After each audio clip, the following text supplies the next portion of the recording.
Tajuk renungan kita pada hari ini bertajuk Yemimah, Kezia, dan Keren Hapuk. Dalam Ayub 42 ayat 13 dan 14 menyatakan, dia juga memiliki 7 orang anak lelaki dan 3 orang anak perempuan. Anak perempuan yang pertama diberinya nama Yemimah, yang kedua Kezia, dan yang ketiga Keren Hapuk.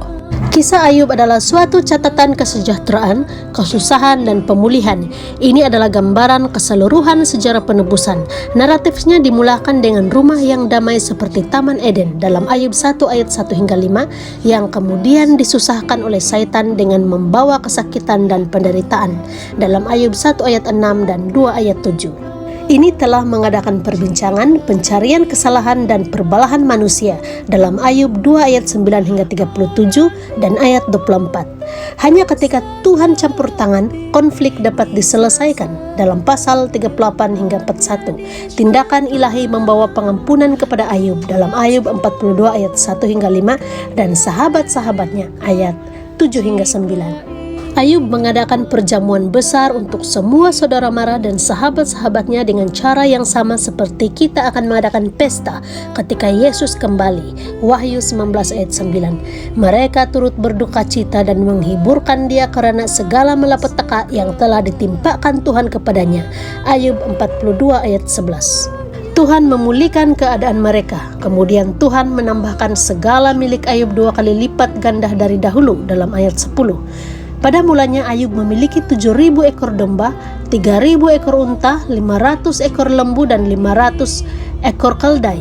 Pada akhirnya dia memiliki 14.000 ekor domba, 6.000 ekor unta, 1.000 ekor lembu, dan 1.000 ekor keledai. Dalam ayat 12, sesungguhnya kegembiraan dan kekayaan kita akan berlipat ganda di surga, lebih banyak daripada yang terdapat di Taman Eden. Sangat menarik bahwa Ayub mempunyai bilangan anak lelaki dan perempuan yang sama seperti pada awalnya. Bandingkan dalam Ayub 1 ayat 2 dengan 42 ayat 13. Perbezaannya adalah anak perempuannya. Nama mereka mencerminkan pemulihan kekayaan Ayub.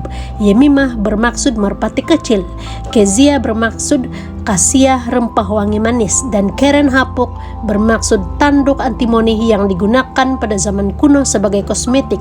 Ketiga nama ini menggambarkan berkatnya yang melimpah seperti keindahan seperti burung merpati. Lihat Kidung Agung 1 ayat 15. Wangian dan rasanya seperti kayu manis dan persiapan untuk suatu majelis yang istimewa.